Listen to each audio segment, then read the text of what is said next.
Engkau yang kami inginkan lebih dari segala-galanya Tuhan. Kami hadir sore hari ini datang di sini ingin berjumpa dengan Engkau.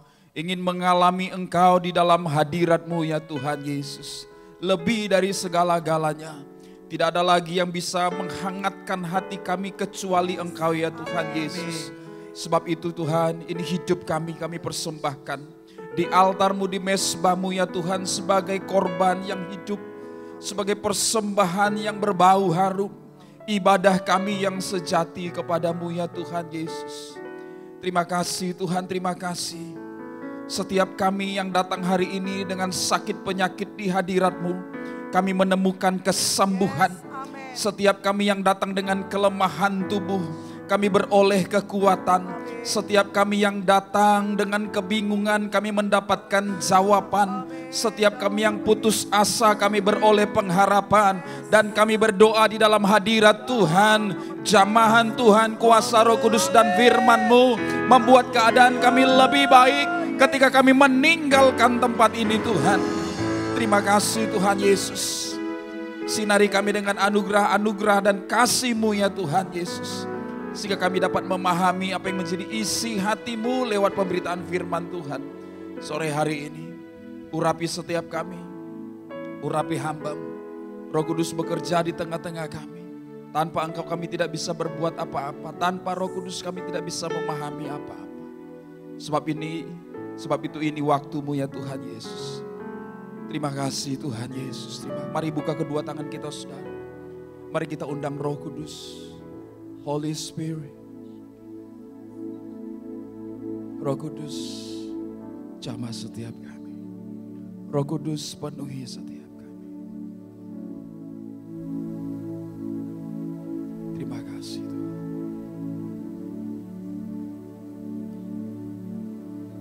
Terima kasih Tuhan Yesus. Berikan kami hikmat dan pengertian untuk memahami kehendak-Mu bagi kami. Terima kasih Tuhan. Terima kasih. Kami bersyukur Kau baik. Kami siap dengar firman-Mu Tuhan. Terima kasih Tuhan Yesus. Haleluya. Setiap kita yang siap dengar firman Tuhan sama-sama katakan amin. Boleh kita berikan tepuk tangan buat Tuhan Yesus. Haleluya. Puji Tuhan, silakan duduk Bapak Ibu. Shalom. Shalom. Damai sejahtera Tuhan, kasih anugerah Tuhan menyertai setiap kita. Coba sapa kanan kiri, berikan senyum, katakan engkau orang yang diberkati oleh Tuhan. Haleluya, puji Tuhan. Bapak Ibu saudara kasih Tuhan, hari ini tema khotbah saya adalah attitude of giving atau sikap dalam memberi. Baru saja kita selesai dengan sebuah konferensi besar tanggal 3 sampai 5 Juli kemarin di SICC Bogor. Berkumpul 10.000 peserta secara onsite dan sekitar puluhan ribu, 19.000 peserta secara online, saudara. Sebuah pertemuan yang luar biasa, kita diisi berulang-ulang dengan sebuah pengurapan baru, api yang baru untuk menyelesaikan amanat agung. Everyone Asia. Saudara kasih Tuhan, Everyone Asia membutuhkan semua orang juga. Everyone for everyone. Menyelesaikan amanat agung melibatkan setiap orang. Jemaat Tuhan, pelayan Tuhan, hamba Tuhan. Bukan kelompok khusus atau jawatan khusus dalam pelayanan.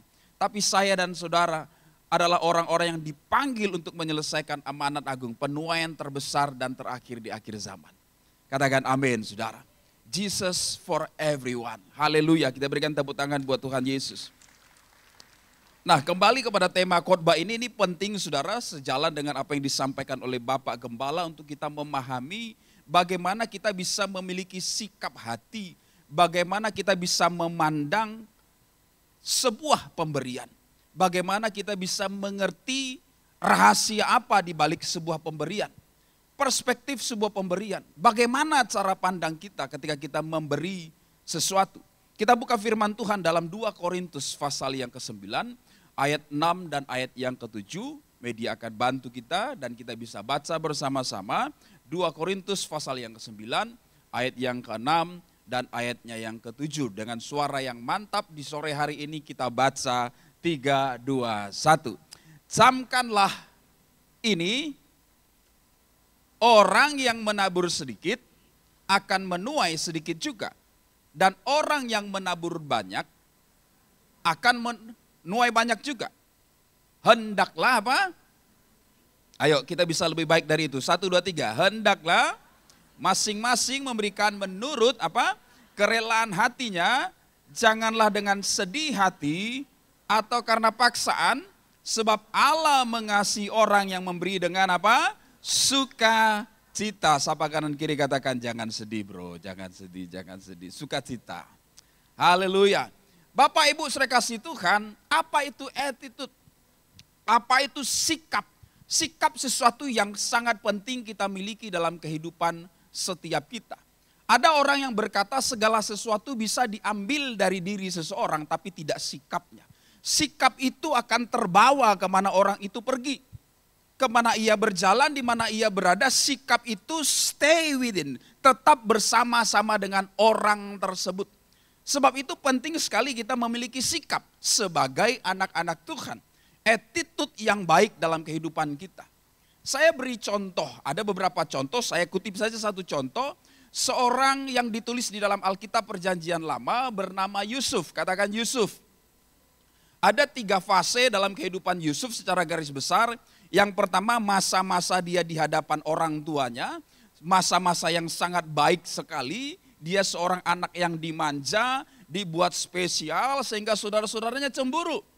Kemudian dalam rentang antara fase pertama dan fase kedua, yaitu fase di mana dia mengalami kesukaran, saudara-saudaranya menjual dia menjadi seorang budak. Dia mengalami penderitaan yang begitu berat, dia harus terpenjara karena fitnah. Kemudian dia dilupakan oleh orang-orang yang dia tolong di dalam penjara. Sapa kanan kiri saudara, kayaknya mirip kamu deh pernah dilupakan. Ya, dilupakan oleh orang-orang yang dia tolong. Ya, dilupakan saudara oleh orang-orang yang pernah ditolong. Kemudian yang ketiga dia masuk pada masa kejayaannya. Ketika dia bertahan dengan sikap hati yang serupa, kemudian dia menjadi pangeran di Mesir. Menjadi seseorang yang diberikan kuasa, otoritas, tahta oleh Firaun. Bukan orang Mesir, orang asing di negeri asing saudara, yang dijual untuk sebuah perbudakan, berawal dari sebuah penderitaan, bermuara, berpuncak sebuah tahta. Sebuah perjalanan yang luar biasa, 3 fase kehidupan Yusuf ini. Saudara kasih Tuhan dalam Kejadian pasal 39, ayatnya yang ke-6, ada hal yang menarik, saudara, dikatakan demikian. Segala miliknya, yaitu miliknya Potifar atau miliknya Firaun, diserahkan pada kekuasaan Yusuf. Ya, ada 2 kali dia mengalami peristiwa ini.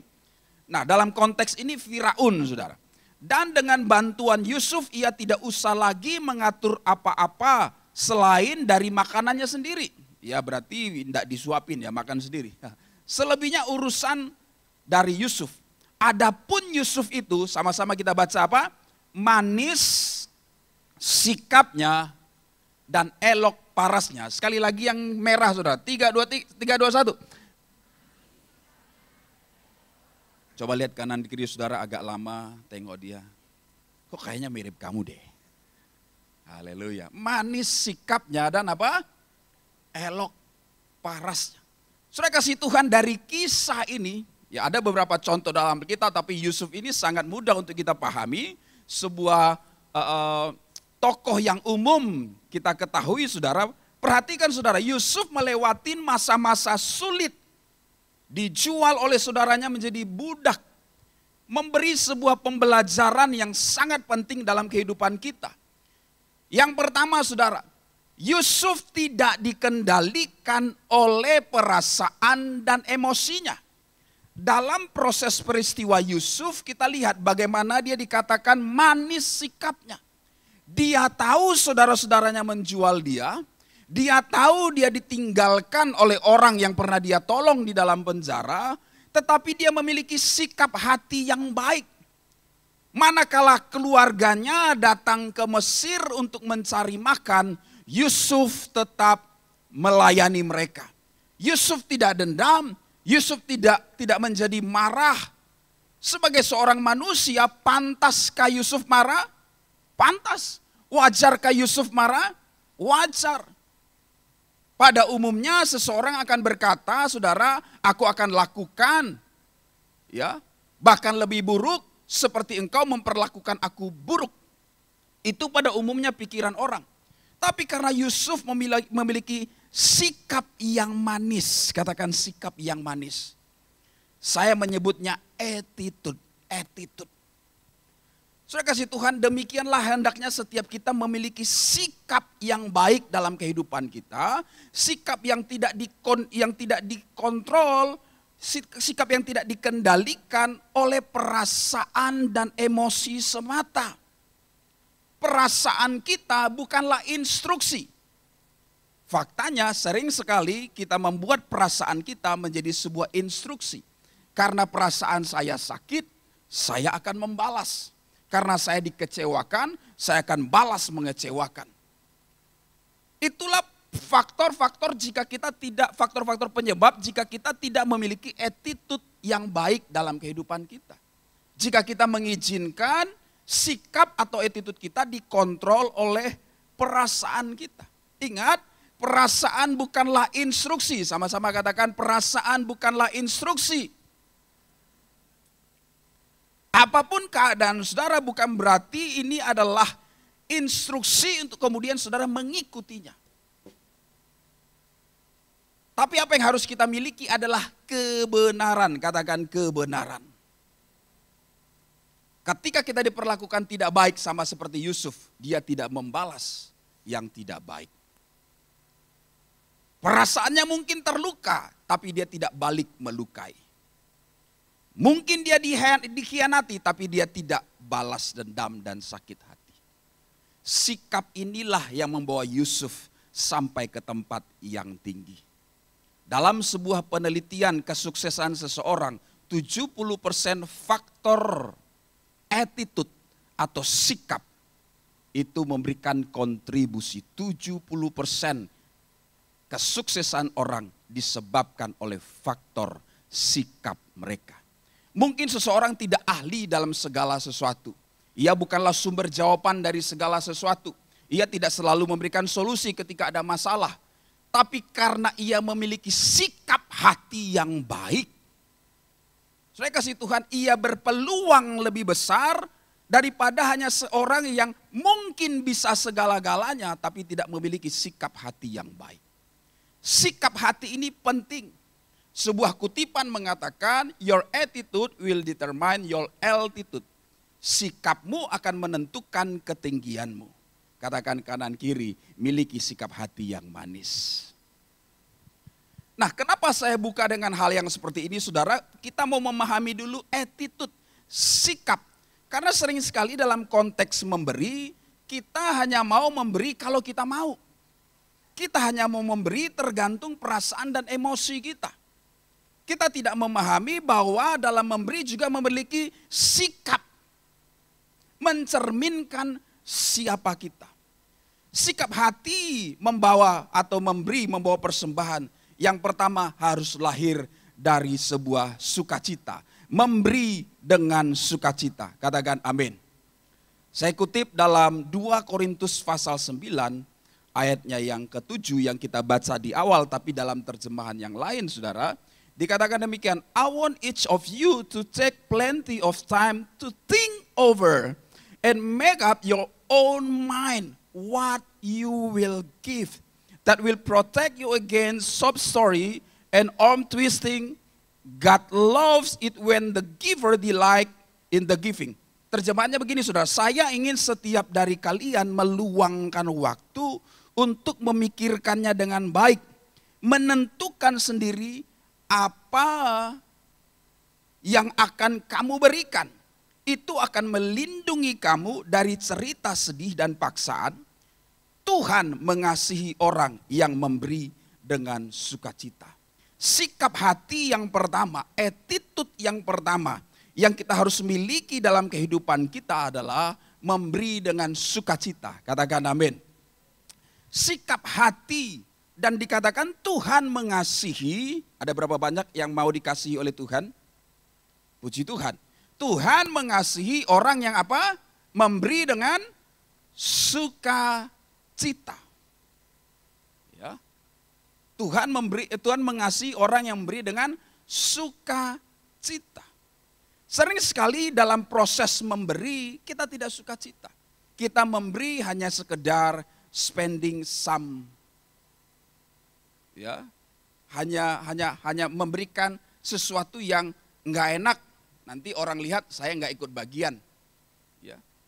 Tapi ini bukan soal berapa banyak saudara kasih, tapi perhatikan attitude yang kita harus miliki dalam kehidupan kita. Yang pertama adalah memberi dengan sukacita. Katakan amin saudara. Biar perasaan sukacita dalam memberi ini tidak tergantung emosi kita.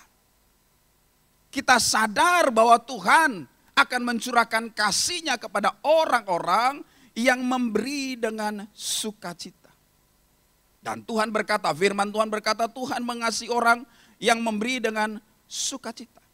Memberi dengan hati yang senang menunjukkan bahwa kita menghargai kesempatan untuk berpartisipasi dalam pekerjaan Tuhan.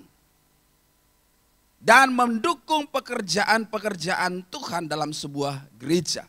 Memberi adalah ekspresi mengasihi Tuhan dan ekspresi mengasihi pekerjaannya atau pelayanannya Tuhan.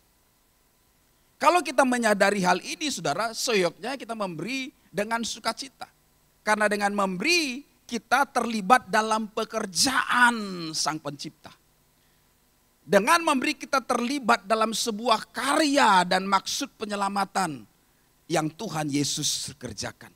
Jadi bukan sekedar memberi seperti I want to contribute something, saya mau memberikan sesuatu. Dan saya mau ya sebagai bagian dari kelompok, saya mau iuran lah, ikutlah. Bukan. Tapi kita harus pahami ya, bahwa ketika kita memberi, Tuhan memperhatikan apa yang kita lakukan. Katakan amin saudara. Yang kedua, ketika kita memberi, kita melibatkan secara intensional, secara sengaja diri kita dalam pekerjaan besar Tuhan. Saya tidak katakan jumlah yang saudara beri, tapi tahukah saudara dengan kita terlibat dalam pemberian yang lahir dari sebuah sukacita, kita melibatkan diri kita dalam sebuah proyek surga yang besar. Katakan amin. Katakan amin saudara. Kita berpikir saya hanya setetes air di samudra, itu bukan soal. Tapi bagaimana attitude kita bersama-sama menjadi sebuah puzzle kecil, membentuk gambaran besar dari pekerjaan Tuhan melalui gerejanya di bumi ini. Katakan amin saudara. Sebab itu memberi harus lahir dari sukacita. Karena kita terlibat dalam pekerjaan Tuhan. Haleluya. Kita berikan tepuk tangan buat Tuhan Yesus. Kenapa kita memberi dengan sukacita? Mazmur 116 ayat 12 berkata demikian. Bagaimana akan kubalas kepada Tuhan segala kebajikannya kepadaku? Dengan apa akan kubalas segala kebaikanmu? Saudara kasih Tuhan, dengan apa kita bisa membalas kebaikan Tuhan? Pada dasarnya tidak ada apapun yang bisa kita komparasi dengan kebaikan yang Tuhan sudah berikan kepada kita. Yang setuju katakan amin. Tidak emas, tidak perak, tidak kekayaan. Tidak ada yang bisa kita sandingkan setara dengan apa yang Tuhan sudah berikan kepada kita. Tetapi kalau Tuhan buka ruang di mana kita bisa mengekspresikan kasih dalam bahasa lain sekalipun tidak bisa digunakan sepenuhnya, Tuhan membuka ruang di mana kita bisa balas jasa. Sekalipun tidak akan bisa saudara, tapi Tuhan membuka jalan, Tuhan membuka pintu, membuka kesempatan di mana kita bisa do something untuk menghargai apa yang Tuhan lakukan dalam kehidupan kita. Dengan cara apa? Dengan cara memberi. Bagaimana akan kubalas kepada Tuhan segala kebajikannya yang telah Ia berikan kepadaku. Saudara kasih Tuhan, sebuah kesempatan. Karena ini adalah sebuah kesempatan. Sekalipun yang kita berikan tidak akan berarti apa-apa kepada Tuhan.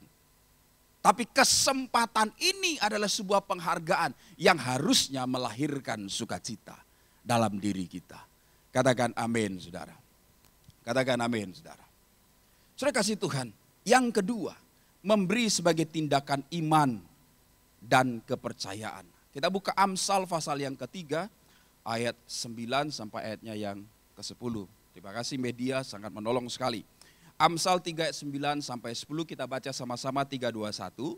Muliakanlah Tuhan dengan hartamu dan dengan hasil pertama dari segala penghasilanmu, maka lumbung-lumbungmu akan diisi penuh sampai melimpah dan melimpah-limpah, dan bejana pemerahanmu akan meluap dengan air buah anggurnya. Saudara bisa bayangkan sebuah teko besar dan sebuah gelas yang lebih kecil. Saudara, ya, teko besar berisi air penuh, saudara tuangkan dalam gelas. Ya, yang kecil 250 mili atau apapun itu saudara, tanpa henti. Dan pada takaran tertentu saudara masih terus, sekalipun sudah penuh saudara masih terus, apa yang terjadi? Melimpah-limpah. Saudara kasih Tuhan, firman Tuhan ini berkata demikian, Amsal 3, 9, 10, maka lumbung-lumbungmu akan diisi penuh melimpah apabila engkau memuliakan Tuhan dengan hartamu. Katakan amin, saudara. Dalam proses kata maka ini, ada kata maka di situ, ini penting kata maka ini saudara, maka. Ada hubungan kausal, itu membutuhkan tindakan iman. Kelimpahan tidak datang di depan, tetapi ketika engkau melakukannya, di situ membutuhkan tindakan iman. Katakan tindakan iman. Attitude yang kedua yang kita harus pahami dan kita harus miliki adalah memberi sebagai tindakan iman dan kepercayaan. Haleluya. Manusia tidak hidup dengan apa saudara? Bukan dari roti saja, bukan. Ya. Bukan dari apa yang kita lihat, tapi dari iman. Ya. Dari iman.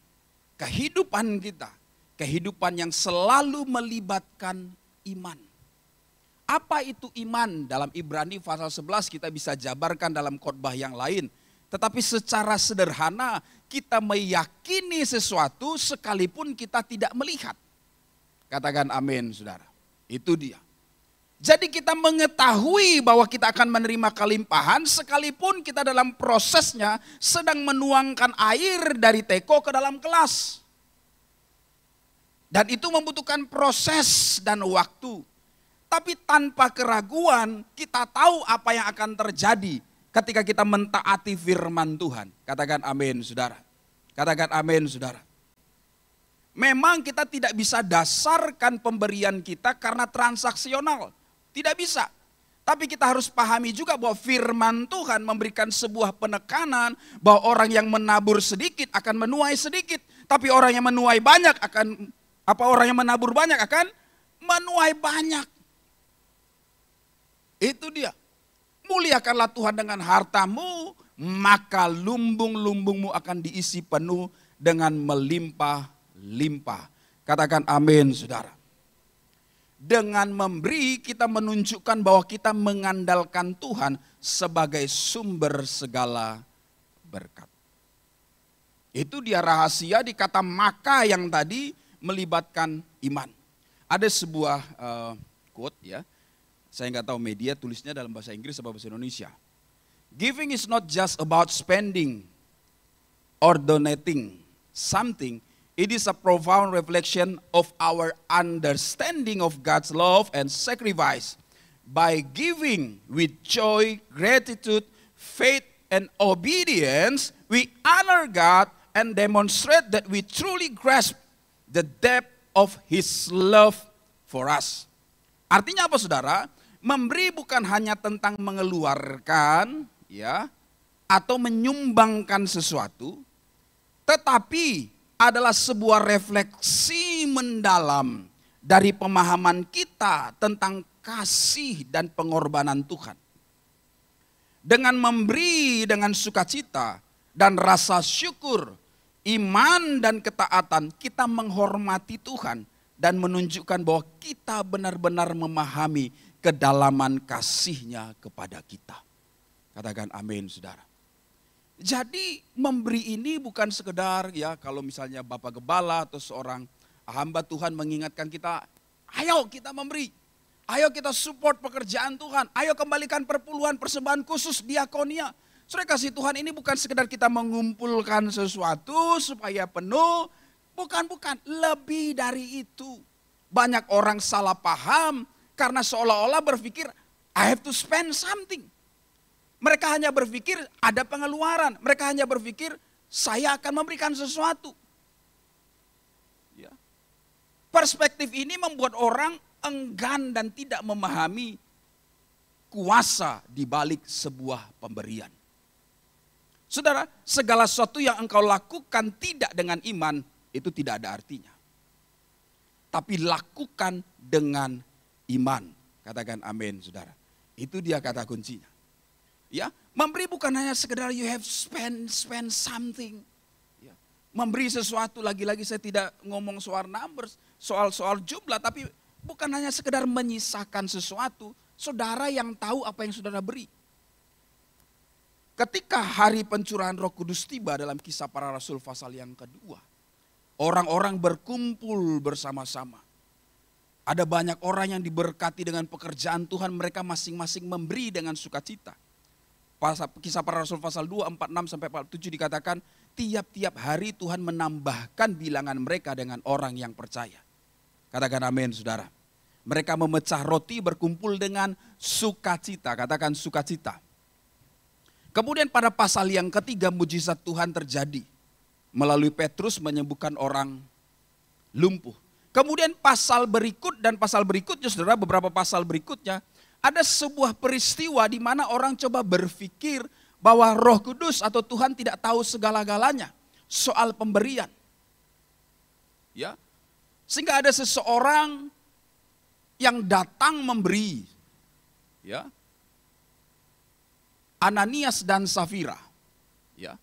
Memberi dengan jumlah tertentu, tetapi Petrus berkata, apakah engkau telah memberi? Mereka berkata, aku telah memberi seluruhnya. Ya. Tetapi kemudian Roh Kudus mengetahui dia tidak jujur dengan apa yang dia katakan, dan tiba-tiba ia mati di tempat. Saya bukan menakut-nakuti saudara.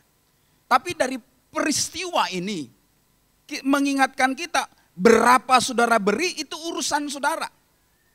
Katakan amin, saudara. Tapi ada orang yang coba mengelabui Tuhan dengan berkata, saya telah memberi yang terbaik, saya telah memberi seluruhnya, padahal dia tahu sendiri dia masih bisa melakukan lebih baik dari itu. Katakan amin, saudara. Peristiwa ini membuat dua orang suami istri ini tiba-tiba mati di dalam hadirat Tuhan di depan Rasul Petrus. Karena tidak jujur. Kenapa saudara? Karena alasan dia memberi hanya sekedar pengen diakui. Ini faktor yang keliru. Ada orang memberi karena pengen diakui. Pengen dipandang. Tapi biarlah kita memberi dengan sebuah pemahaman bahwa kita melakukan dengan sukacita untuk pekerjaan Tuhan. Katakan amin, saudara. Ada sebuah paradoks itu peristiwa yang berlawanan. Ada banyak orang menginginkan berkat seperti Bapak Abraham. Ya. Berkat Abraham, Ishak dan Yakub menjadi satu patron doa di dalam perjanjian lama. Berkat Abraham, Ishak dan Israel, atau berkat Abraham, Ishak dan Yakub mengalir atasmu. Untuk berkat seperti ini orang selalu berkata yes. Aku akan diberkati, keturunanmu diberkati, keturunanmu sampai keturunan keempat akan diberkati oleh Tuhan. Engkau akan menjadi bapa bagi banyak bangsa. Engkau akan menjadi berkat. Dan orang yang memberkati engkau akan diberkati, orang yang mengutuki engkau akan dikutuk. Perlindungan sempurna dari Tuhan menyertai engkau. Ada banyak orang pengen berkat seperti ini. Kenapa saya katakan paradoks? Karena mereka hanya mau berkat, mereka lupa untuk hidup taat seperti Abraham. Yang mau dan rela mempersembahkan anak satu-satunya yang ia telah nanti begitu lama untuk Tuhan. Kisah ini tidak hanya tentang anak ini saudara, tapi bagaimana ia mulai meninggalkan rumahnya ya, dari Ur Kasdim untuk mengikuti Tuhan. Dia meninggalkan semua kenyamanannya untuk berjalan dalam ketaatan kepada satu tempat yang ia tidak tahu, yang Tuhan juga belum jelaskan. Yang dia miliki hanyalah iman dan ketaatan mengikuti Tuhan ke satu tempat yang ia tidak ketahui. Adalah mudah bagi kita untuk pergi ke satu tempat yang kita bisa lihat dan kita ketahui. Tapi kehidupan iman tidak selalu demikian. Kita bersyukur untuk firman Tuhan yang sudah dituliskan bagi generasi zaman sekarang. Kita tahu Tuhan akan mengerjakan sesuatu, tapi tidak dengan Abraham dahulu. Bukankah harusnya lebih mudah bagi kita untuk mentaati firman Tuhan? Nah, dilema atau paradoksnya di sini saudara, banyak orang pengen berkat Abraham tetapi menghindari ya untuk taat seperti Abraham. Tapi hari ini saya berdoa setiap kita memahami bahwa kalau kita pengen berkat seperti Abraham, maka kita juga mau taat seperti Abraham. Katakan amin saudara. Hal yang ketiga, attitude dalam memberi. Memberi dengan hati yang tulus dan ikhlas. Ada sebuah peristiwa dalam Markus pasal 12 ayat 41 sampai 44 ya. Ini ya kita baca aja ya. Kita baca aja 3, 2, 1. Pada suatu kali Yesus duduk menghadapi peti persembahan dan memperhatikan bagaimana orang banyak memasukkan uang ke dalam peti itu. Banyak orang kaya memberi jumlah yang besar. Puji Tuhan enggak? Puji Tuhan. Ya. Lalu datanglah seorang janda miskin dan ia memasukkan 2 peser, yaitu 1 duit. Maka dipanggilnya murid-muridnya dan berkata kepada mereka, aku berkata kepadamu, sesungguhnya janda miskin ini memberi lebih banyak daripada semua orang yang memasukkan uang ke dalam peti persembahan. Sebab mereka semua memberi dari kelimpahannya, tetapi janda ini memberi dari kekurangannya. Semua yang ada padanya yaitu seluruh nafkahnya. Ada hal yang menarik di sini saudara. Bukan soal berapa nominal ya, angka yang diberikan. Tapi ada pandangan yang lain berkata, kenapa wanita janda ini dianggap memberi lebih banyak daripada orang kaya tersebut? Logika umumnya saudara, hitungannya bukan pada nominal angka, tapi persentasenya. Karena wanita ini memberikan seluruh yang dia miliki. Tapi seluruh yang dimiliki oleh wanita ini tidak seberapanya dari orang yang memberi banyak dari kelimpahan. Tapi bila diukur dari persentasenya saudara, maka wanita janda miskin ini memberikan 100%, sementara yang lain hanya memberikan mungkin uang jajannya saja. Nah, di sini hal yang kedua yang sangat menarik saudara, bukan soal angkanya lagi, tapi hal yang ketiga, attitude yang kita harus miliki adalah memberi dengan hati yang tulus dan ikhlas. Wanita ini tahu, sekalipun ia miskin dan tidak berdaya, ia mau melakukan sesuatu karena ia tahu ia lakukan untuk Tuhan. Yang kedua, sekalipun dalam keadaan tidak berdaya, yang ia ketahui sampai hari ini, ia tetap dalam pemeliharaan Tuhan. Dia memberi dari seluruh miliknya. Ini peristiwa konteks yang Tuhan Yesus sebutkan di dalam Alkitab Markus pasal yang ke-12 ini. Dia memberi dengan segenap hatinya. Katakan dengan segenap hatinya. Tuhan mau kita melakukan segala sesuatu dengan segenap hati, tulus dan ikhlas. Seperti janda miskin ini, saudara. Yang keempat, yang terakhir. Nanti kita bicara lagi, saya sampaikan poin-poinnya dulu.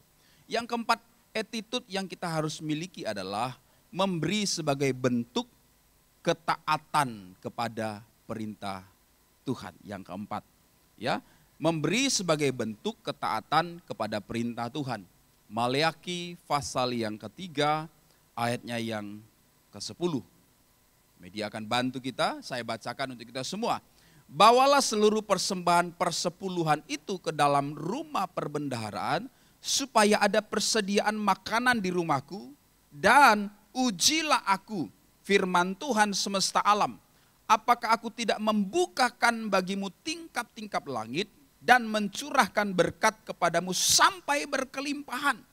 Tentu ini adalah sebuah pertanyaan retorik yang tidak perlu dijawab. Ya, dikatakan demikian, saudara. Ini masih dalam Markus. Ini masih di Markus. Oh, sudah. Di layar beda ya.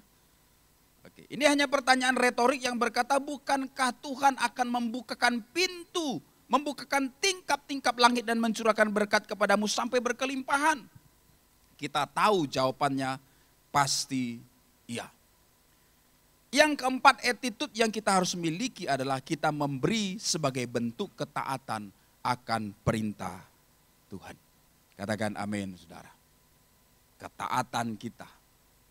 Bukan soal kondisi kita. Dari perempuan janda tadi, bagian yang ketiga, harusnya kita belajar bahwa kemiskinan dalam tanda kutip, terserah saudara, ada yang disebut miskin itu jika pendapatan kita kurang dari $1,5 satu hari.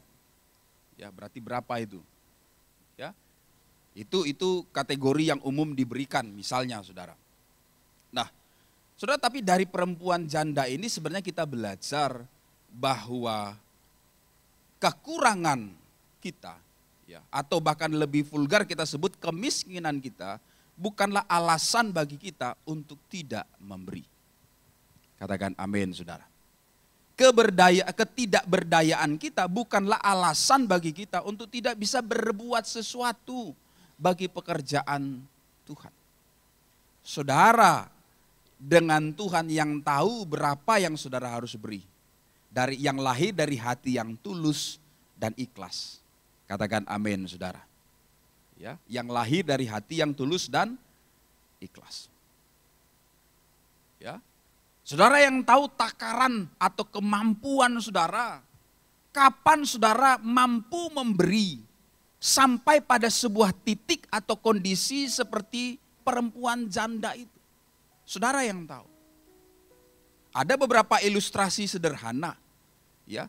Memberi sebagai sebuah korban akan terasa sampai pada satu titik di mana ketika menarik sesuatu, hati saudara tersayat-sayat.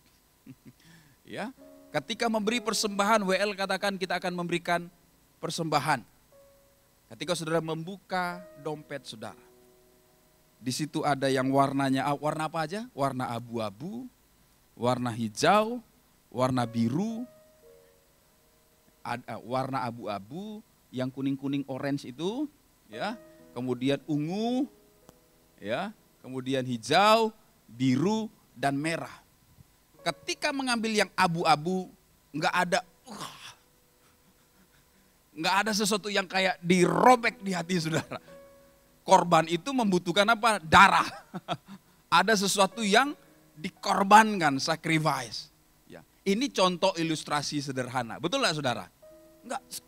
Nggak ada sobekan darah di situ. Nggak ada. Tapi ketika mulai ke kiri, kan disusun beraturan ya. Kecuali kalau ya, yang tidak beraturan digulung-gulung semua nggak jelas dia. Sampai 5 lembar duitnya notanya yang banyak. Nota-nota bulan lalu masih dikumpul, tuh apa ya. Tapi ketika mulai ke kiri, ngambil yang merah. Ya, itu berat gak saudara? Ini ilustrasinya. Terasa lebih berat. Aduh, iya kan. Tiba-tiba pengen rasanya ke kanan dikit. Yang biru, aduh masih berat. Kayaknya nyangkut klem di bawah. Ya.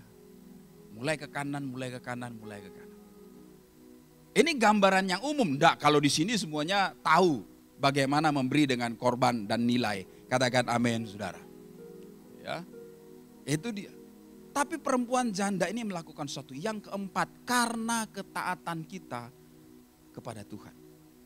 Tadi pagi saya renungkan saudara, Tuhan apa contoh yang mudah ya dalam ibadah sehingga kami bisa relevan dengan kondisi. Kalau dalam sebuah ibadah secara teknis, ya, kita datang dari pintu kita masuk ke kursi, kita bernyanyi, kita memuji Tuhan, kita menyembah Tuhan, kita menikmati segala sesuatu. Ya memang kita mempersembahkan sesuatu, tapi di waktu yang sama kita menikmati sesuatu juga. Ya kan? Terus secara teknis saya renungkan, di mana dalam proses teknis sebuah ibadah iman paling dibutuhkan? Ya. Dalam sebuah proses teknis ibadah mulai dari votum awal sampai doa berkat, di mana iman paling dibutuhkan saudara? Ketika apa? Memberi persembahan. Di situ iman paling menonjol terlibat. Ya. Kalau nyanyi, wah semua saudara-saudara tahu mempersembahkan hidup, nyanyian terbaik, tapi saudara menikmati juga. Ya.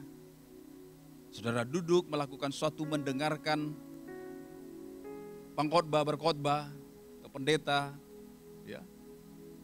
Oke, ada korban perhatian di situ, ya.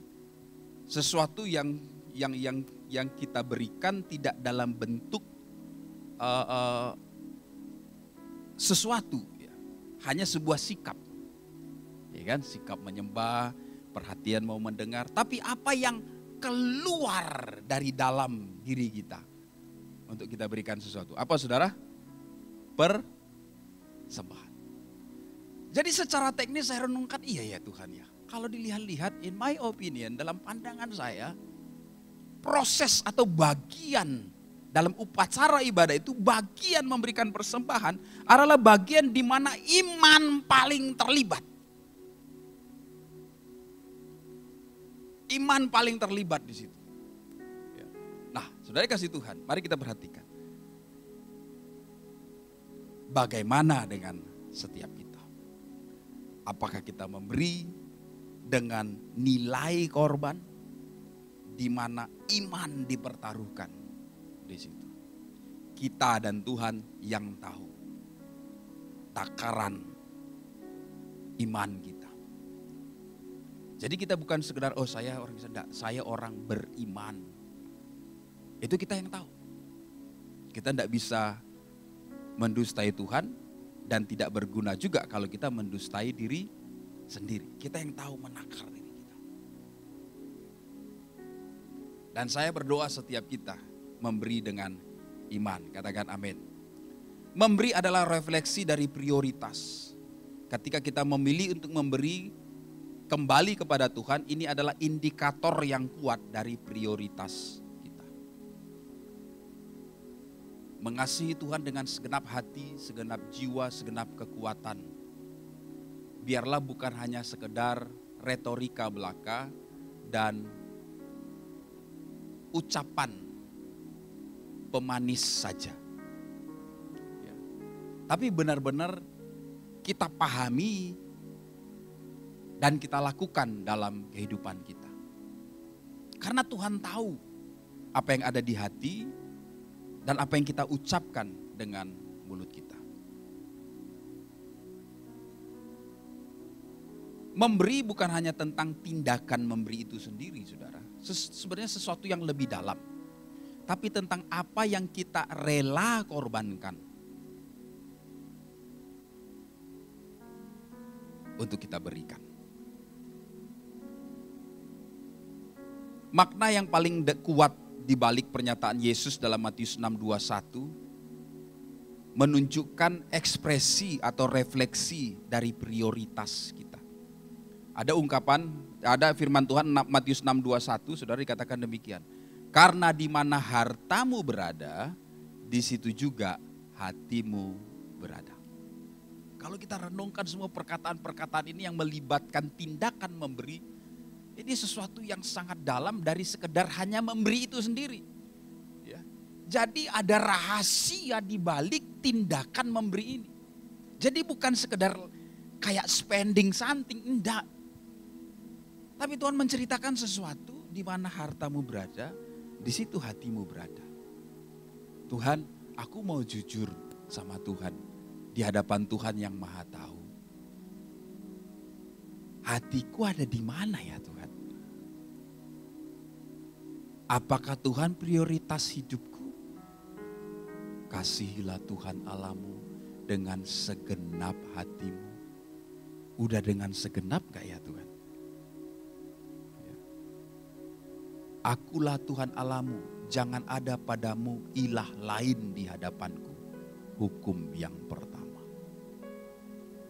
Bener gak ya Tuhan ya? Kamu udah yang pertama dalam hidupku. Jadi di balik tindakan memberi itu, apa yang kita dengar hari ini melebihi sekedar spending something. Tapi adalah refleksi dari sesuatu yang lebih ilahi.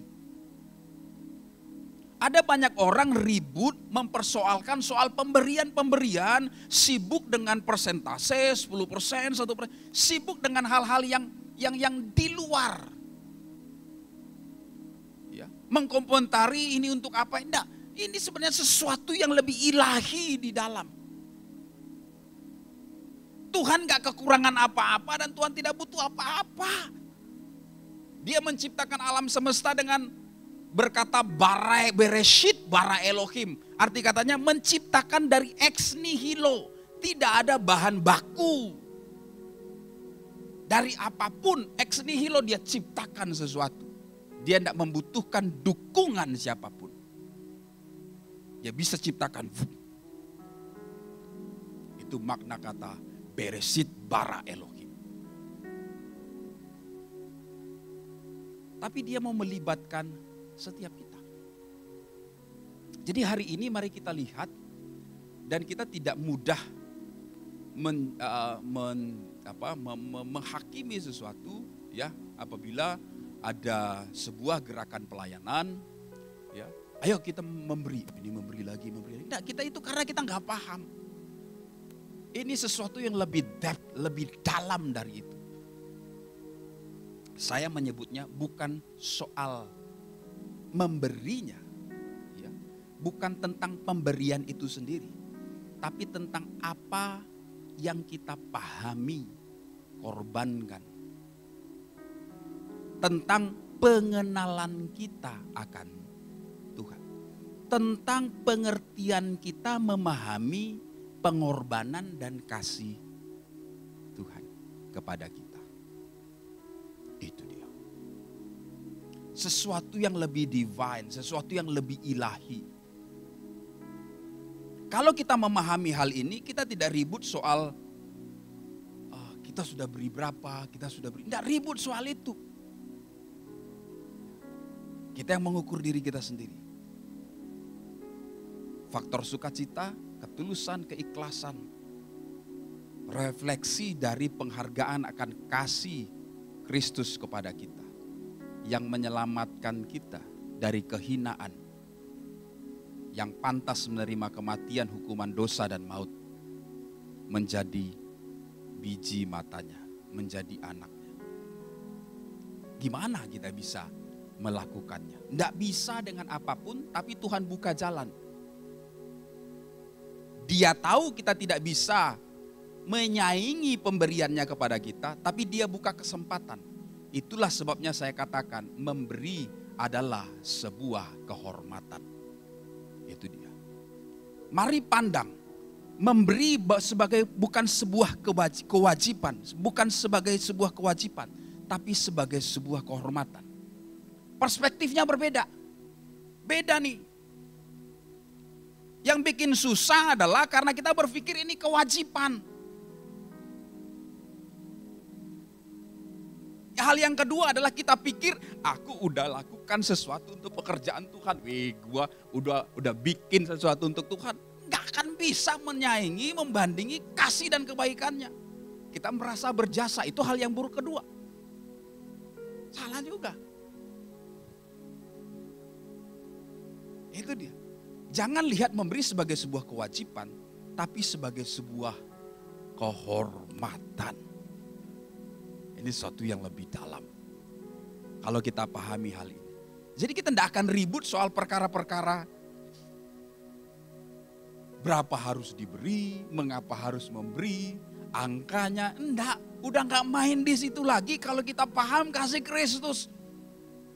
Dan kita tahu tidak dengan apapun kita bisa balas. Tapi dia buka jalan. Dia buka jalan. Supaya kita bisa mengekspresikannya. Dengan perspektif ini saudara. Kita akan melihat dengan cara yang berbeda. Dengan kedewasaan yang berbeda. Dengan tingkat iman yang berbeda. Dengan sikap hati yang berbeda. Kita menjadi orang yang lebih baik. Bukan sebagai sebuah kewajiban, tapi sebagai sebuah kehormatan. Saya percaya Roh Kudus berbicara kepada setiap kita.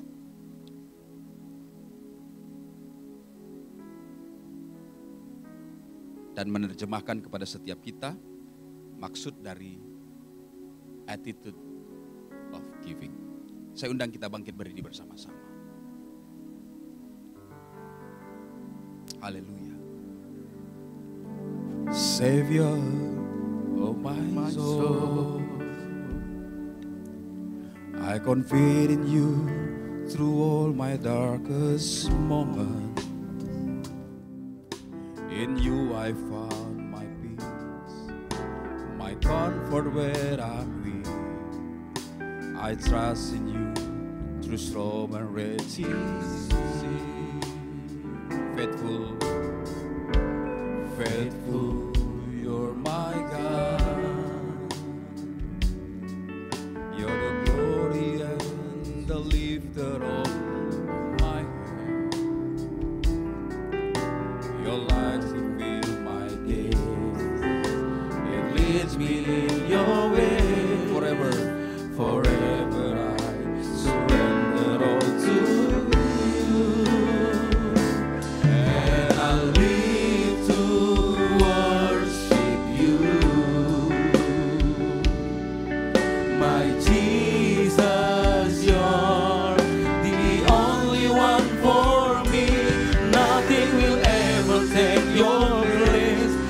Precious Savior,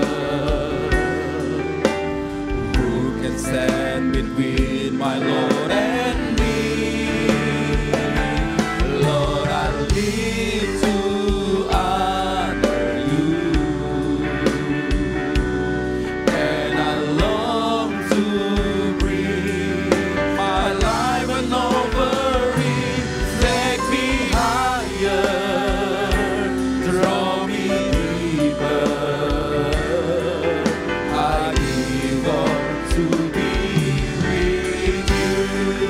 Mari angkat tangan kita sama-sama. And I live to worship you. And I live to worship you. My Jesus, you're the only one for me. Nothing will ever take your place, my precious Savior.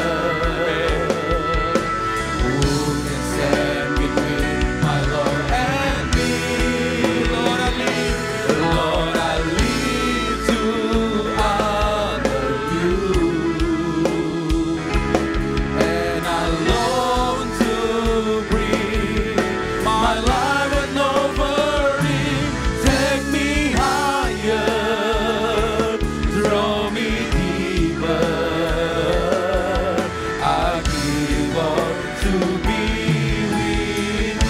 kita sembah Tuhan.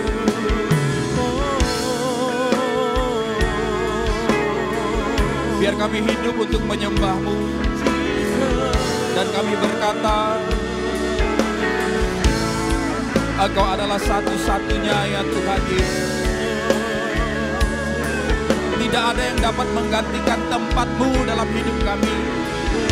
Tidak apapun dapat menggantikan Engkau dalam hati kami. Tidak perkara-perkara dunia, tidak kemewahan, tidak harta benda, tidak ada yang menggantikan tempat-Mu.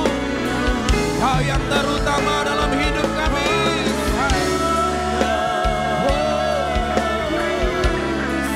Ajari kami untuk menghormati Engkau.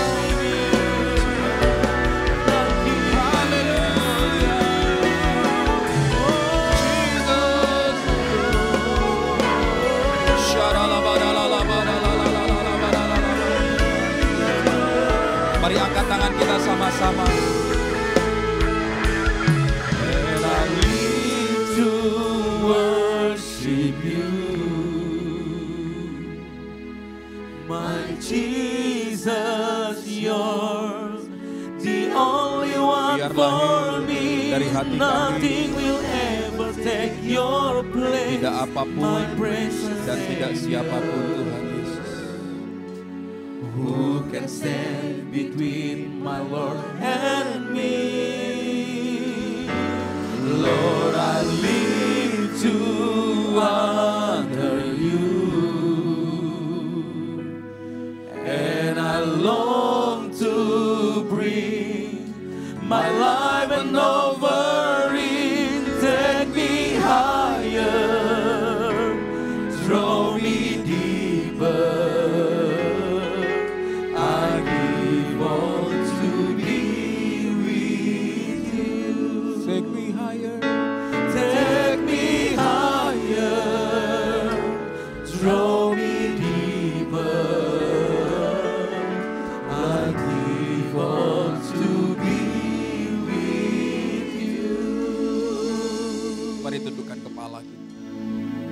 Hari ini kami belajar sesuatu.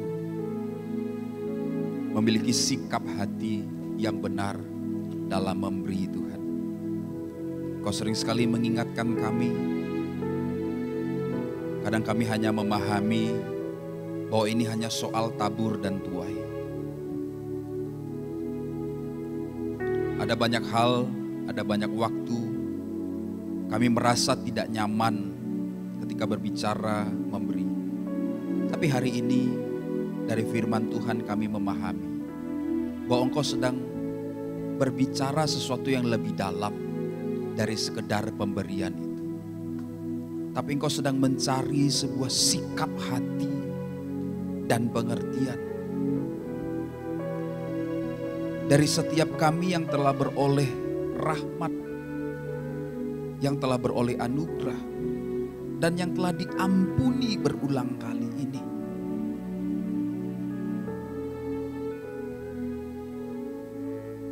Sebab itu kami tidak mau stuck dalam pengertian yang lama, yang membuat kami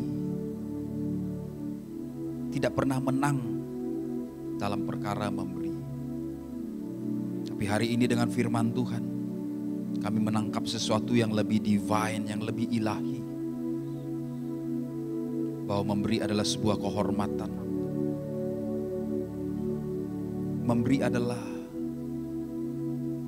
ekspresi yang mendalam dari pemahaman kami tentang kasih dan pengorbanan-Mu. Sekalipun tidak bisa disetarakan Tuhan, tapi Engkau memberi ruang bagi kami. Memberi adalah sebuah kesempatan bagi kami dapat terlibat dalam sebuah rancangan grand design, sebuah rancangan besar Tuhan bagi umat manusia. Dan Engkau melibatkan kami dalam puzzle-puzzle yang kecil.